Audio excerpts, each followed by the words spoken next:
नमस्कार मेरे प्यारे भाइयों और बहनों। ज्योग्राफी का लेक्चर नंबर सेकेंड पार्ट 1 में हम 25 क्वेश्चन देखेंगे। उसके बाद पार्ट 2 में देखेंगे। उसके बाद पार्ट 3 में देखेंगे। पार्ट 1 में हमारा रहेगा लैटिट्यूड एंड लॉन्गिट्यूड यानी अक्षांश एवं देशांतर, जिसमें हम 25 क्वेश्चन करने वाले हैं भाइयों।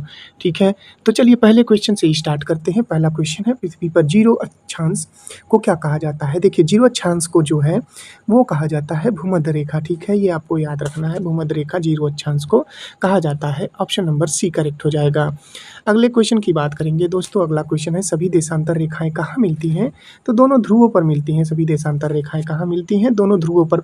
देखिए, पोल पे जो वैल्यू होती है स्मॉल जी की वो अधिक होती है, विषुवत रेखा पे कम होती है। ये चीज़ें मैं आगे साइंस में आपको गुरुत्वाकर्षण वाले चैप्टर में पढ़ाने वाला हूँ। ठीक है, ये आपको याद रखना है, क्योंकि ध्रुवों पर अधिक इसलिए होती है क्योंकि यहाँ काश 90 हो जाता है और वहाँ काश 0 हो जाता है। काश 0 की वैल्यू 1 होती है, काश 90 की वैल्यू जो होती है, काश 0 की वैल्यू 1 होती है, काश 90 की वैल्यू 0 होती है। ठीक है, हमेशा याद रखिएगा। लिख भी देता हूँ ताकि कन्फ्यूजन ना हो। काश 0 की वैल्यू जो हो जाएगी वो 1 हो जाएगी, काश 90 जो हो जाएगा दोस्तों वो हो जाएगा आपका 0। ये आपको याद रखना है। ठीक है, तो दोनों ध्रुवों पर सभी देशांतर रेखाएं कहाँ मिलती हैं, दोनों ध्रुवों पर। चलिए नेक्स्ट क्वेश्चन की ओर बढ़ते हैं। नेक्स्ट क्वेश्चन हमारा क्या कर रहा है, कह रहा है भारतीय मानक समय इंडियन स्टैंडर्ड टाइम किस देशांतर पर आधारित है। 82 अंश 23 मिनट ईस्ट। ठीक है, ऑप्शन नंबर सी पर आधारित है। ऑप्शन नंबर सी पर आधारित है। अगले क्वेश्चन की ओर बढ़ते हैं दोस्तों। अगला हमारा क्वेश्चन क्या कह रहा है, पृथ्वी को उत्तरी एवं दक्षिणी गोलार्ध में कौन सी रेखा विभाजित करती है। तो भूमध्य रेखा जो है वो विभाजित करती है। ऑप्शन नंबर सी यहाँ पे हमारा राइट आंसर हो जाएगा। हम अगले क्वेश्चन की बात करते हैं। हमारा अगला क्वेश्चन क्या कह रहा है कि 15 अंश देशांतर का समय कितना होता है। ठीक है, 15 अंश देशांतर का समय। ठीक है, 15 अंश देशांतर का समय कितना होता है, 30 मिनट, 45 मिनट, 1 घंटा, 2 घंटे। तो राइट आंसर क्या हो जाएगा, 1 घंटा। ठीक है, वो 15 था। ठीक है, ये आपको याद रखना है। 23 अंश 30 मिनट उत्तर अक्षांश पर कौन सी रेखा स्थित है। तो कर्क रेखा है। कर्क रेखा भारत के 8 राज्यों से होकर गुजरती है, ये आपको याद रखना है। जीरो देशांतर को क्या कहते हैं, प्रधान मध्याह्न रेखा। ठीक है, प्रधान मध्याह्न रेखा। अगला हमारा क्वेश्चन है, सभी अक्षांश रेखाएं कैसी होती हैं। तो सभी अक्षांश रेखाएं समानांतर होती हैं। ठीक है, ऑप्शन नंबर बी करेक्ट हो जाएगा। Option number B. हम अगले प्रश्न की ओर बढ़ते हैं। हमारा अगला प्रश्न क्या कह रहा है, कह रहा है अंतर्राष्ट्रीय तिथि रेखा लगभग किस देशांतर का अनुसरण करती है। तो 180 अंश करती है। ठीक है, चलिए आगे बढ़ते हैं। अगला क्वेश्चन देखते हैं। अगला क्वेश्चन है, स्थानीय समय का निर्धारण किसके आधार पर होता है। तो देशांतर के आधार पर स्थानीय समय का निर्धारण होता है, ये आपको याद रखना है। अगले क्वेश्चन की ओर बढ़ते हैं। हमारा अगला क्वेश्चन क्या कह रहा है कि प्रमुख अक्षांश रेखाओं की संख्या कितनी मानी जाती है। प्रमुख अक्षांश रेखाओं की संख्या जो है दोस्तों वो 5 मानी जाती है, ये आपको याद रखना है।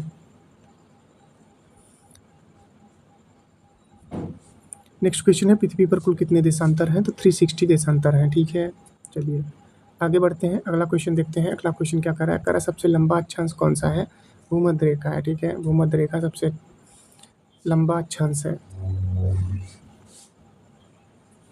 अगला क्वेश्चन है, जलवायु निर्धारण में सबसे महत्वपूर्ण भूमिका किसकी होती है। तो अक्षांश की होती है। ऑप्शन नंबर बी करेक्ट हो जाएगा।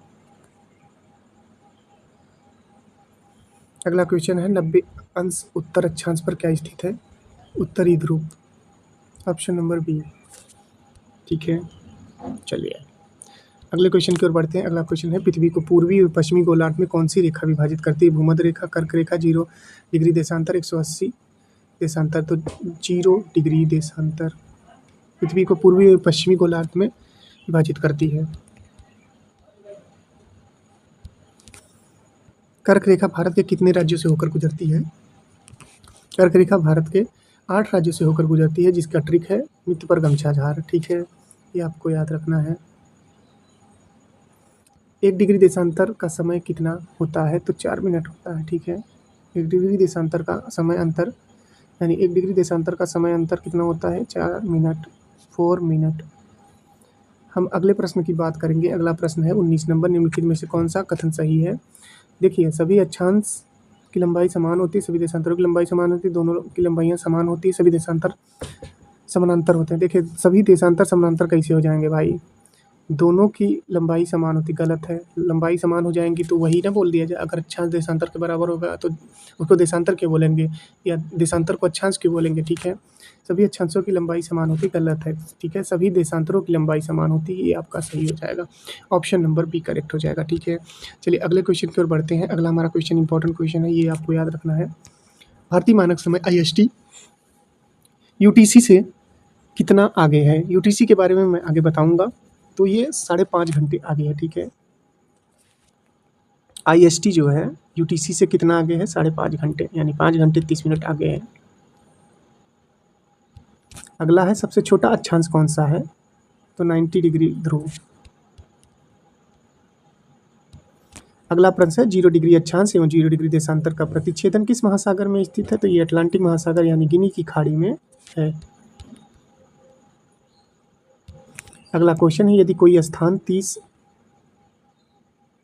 डिग्री ईस्ट से 75 डिग्री ईस्ट तक स्थित है तो स्थानीय समय का अंतर कितना होगा, 3 घंटे। ठीक है, ये आपको याद रखना है, 3 आवर्स का डिफरेंस होगा। अगला क्वेश्चन है पृथ्वी पर कुल कितने गोलार्ध माने जाते हैं, तो 4 गोलार्ध माने जाते हैं, 4 गोलार्ध माने जाते हैं। ऑप्शन नंबर सी करेक्ट हो जाएगा, ऑप्शन नंबर सी। चलिए अगले क्वेश्चन की ओर बढ़ते हैं। निम्न में से कौन सा कथन गलत है। ठीक है, सभी अक्षांशों की लंबाई समान होती है, ये गलत है। तीनों सही था लेकिन हमसे गलत पूछा है, तो ऑप्शन नंबर डी हो जाएगा। चलिए अब टाइम जोन से हम लोग 25 क्वेश्चन देखते हैं, पार्ट 2 है। अगला क्वेश्चन है पृथ्वी 24 घंटे में कितने देशांतर यानी लैंगिट्यूड घूमती है, तो 360 डिग्री जो है वो घूमती है, ऑप्शन नंबर डी करेक्ट हो जाएगा। नेक्स्ट क्वेश्चन की बात करते हैं। नेक्स्ट क्वेश्चन क्या कह रहा है, 1 डिग्री देशांतर के बराबर समय का अंतर कितना होता है, 4 मिनट होता है। चल ठीक है, 4 मिनट आपका करेक्ट आंसर हो जाएगा, 4 मिनट। नेक्स्ट क्वेश्चन की ओर बढ़ते हैं। हमारा नेक्स्ट क्वेश्चन क्या कह रहा है, कह रहा है 15 डिग्री देशांतर के बराबर समय का अंतर कितना होता है, तो 1 आवर होता है। ठीक है,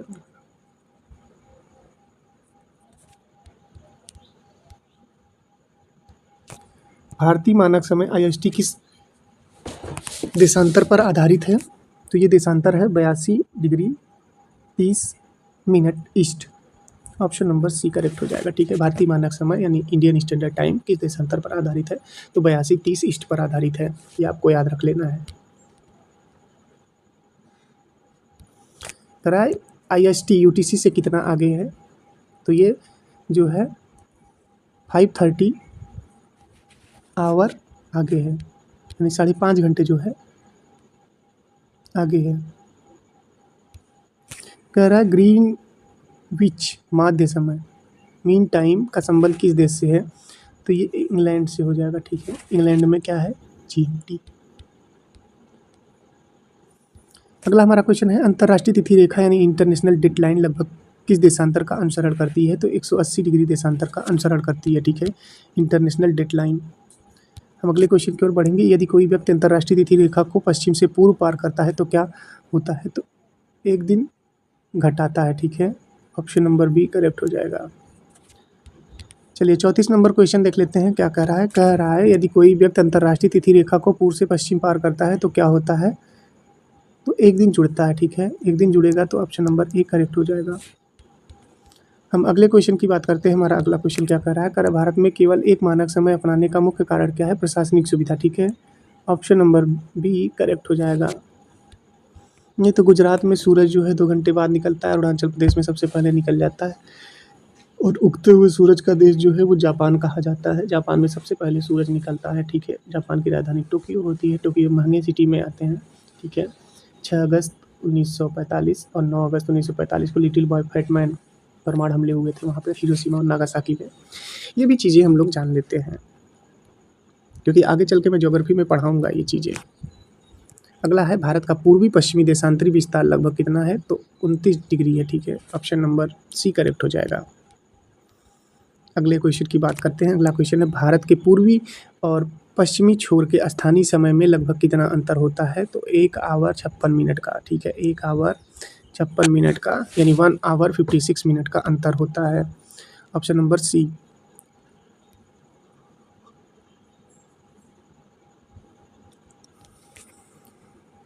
38 नंबर क्वेश्चन है कि विश्व में समय क्षेत्रों का निर्धारण किसके आधार पर किया जाता है? तो देशांतर के आधार पर किया जाता है। ऑप्शन नंबर बी करेक्ट हो जाएगा। इसके आधार पर देशांतर।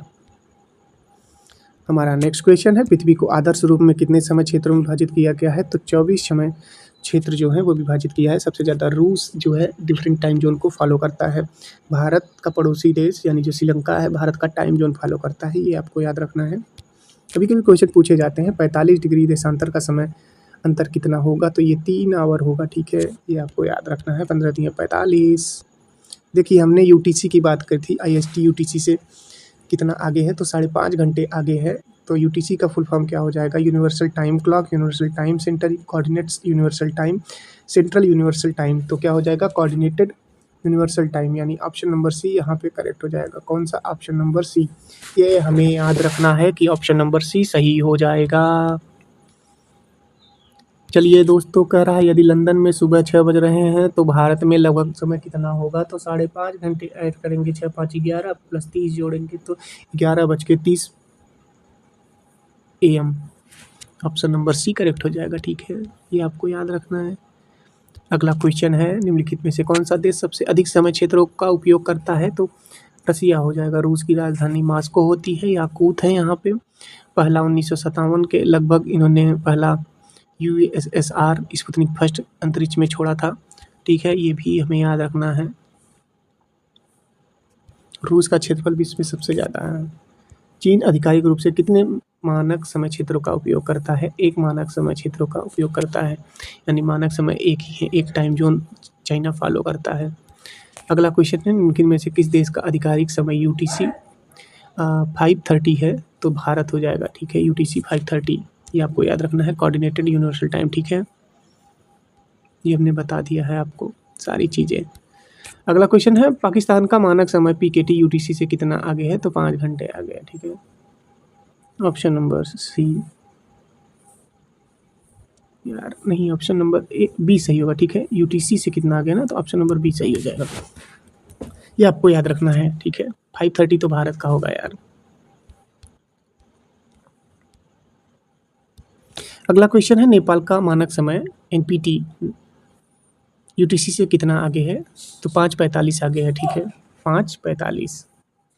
5 जो है पाकिस्तान आगे है 5 घंटे, 5:30 जो है भारत, 5:45 जो है नेपाल। अगला क्वेश्चन है, यदि किसी स्थान का देशांतर 30 डिग्री पश्चिम तो उसका स्थानीय समय GMT UTC से कितना पीछे होगा? तो 2 आवर पीछे होगा। ऑप्शन नंबर बी करेक्ट हो जाएगा, ऑप्शन नंबर बी, ये आपको याद रखना है। अगले क्वेश्चन की ओर बढ़ते हैं। हमारा अगला क्वेश्चन क्या कह रहा है? कह रहा है कि समय क्षेत्रों की अवधारणा को लोकप्रिय बनाने का श्रेय किसे दिया जाता है? तो ये दिया जाता है सर सैंडफोर्ड फ्लेमिंग को, ठीक है, ऑप्शन नंबर बी करेक्ट हो जाएगा। ध्यान दीजिएगा दोस्तों, ऑप्शन नंबर बी करेक्ट हो जाएगा। और हमारा 50 नंबर क्वेश्चन क्या कह रहा है? निम्नलिखित में कौन सा कथन सही है? समय का निर्धारण अक्षांश से होता है, काट दो इसको, ठीक है। समय क्षेत्रों का निर्धारण देशांतर के आधार पर होता है, ऑप्शन नंबर बी करेक्ट हो जाएगा। समय टाइम जोन का जो निर्धारण होता है वो देशांतर के आधार पर होता है, ये आपको याद रखना है, ऑप्शन नंबर बी करेक्ट हो जाएगा, ठीक है। ज्योग्राफी का लेक्चर नंबर 2 हम लोग देख रहे हैं। पार्ट 3 देखेंगे, इंटीरियर ऑफ द अर्थ, यानी पृथ्वी की आंतरिक संरचना कौन सी होती है? सियाल सीमेनीफे होती है, ये चीज़ें मैं बताऊंगा। पृथ्वी की सबसे बाहरी परत कौन सी होती है? क्रस्ट होती है, भूपर्पटी होती है, ये आपको याद रखना है। हम अगले क्वेश्चन की ओर बढ़ते हैं। हमारा अगला क्वेश्चन क्या कह रहा है? कह रहा है पृथ्वी की सबसे मोटी परत कौन सी होती है? तो मेंटल होती है। मेंटल जो है पृथ्वी की सबसे मोटी परत यानी थिक लेयर में आती है। अगला हमारा क्वेश्चन है, कह रहा पृथ्वी के केंद्र में कौन सी परत स्थित है? तो ये हो जाएगा आंतरिक कोरोड, ठीक है, ऑप्शन नंबर डी करेक्ट हो जाएगा।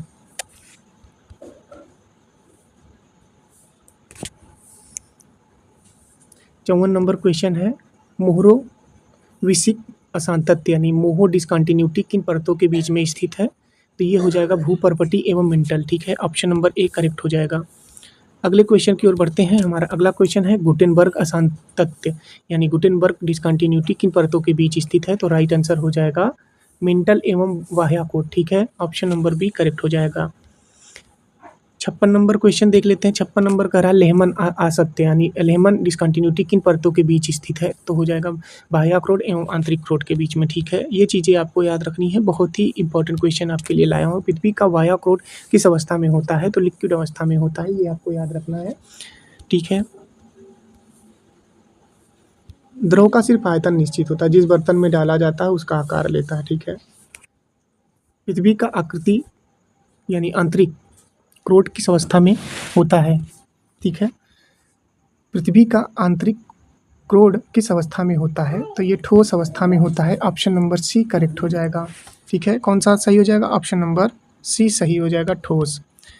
हम 59 नंबर क्वेश्चन देखेंगे। क्वेश्चन क्या कर रहा है? निफे शब्द किसके लिए प्रयुक्त होता है? भूपर्पटी, काट दो यार इसको, मेंटल काट दो, स्थल दैट, निफे जो है क्रोड के लिए प्रयोग होता है। ऑप्शन नंबर सी करेक्ट हो जाएगा। अगला प्रश्न है, सीमा मुख्यतः किससे बनी होती है? सिलिका एवं मैग्नीशियम से। ऑप्शन नंबर बी करेक्ट हो जाएगा, सिलिका एवं magnesium, option number B.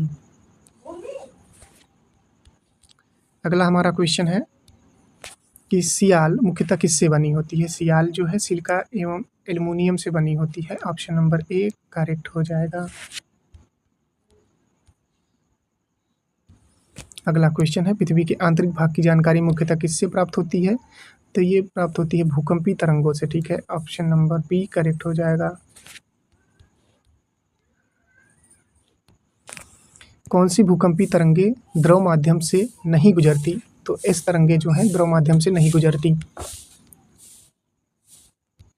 Next question है, कौन सी भूकंपी तरंगे ठोस, द्रव या गैस तीनों माध्यम से गुजर सकती हैं? तो ये आपकी पी तरंगे होती हैं, ठीक है। ऑप्शन नंबर ए करेक्ट हो जाएगा यहाँ पे। हम अगले क्वेश्चन की बात करते हैं, 65 नंबर।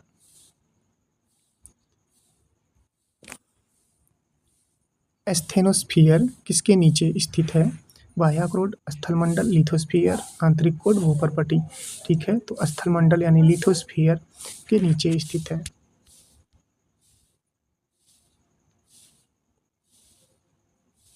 अगला क्वेश्चन है, पृथ्वी की सबसे पतली परत कौन सी होती है? तो भूपर्पटी होती है, ठीक है, सबसे पतली।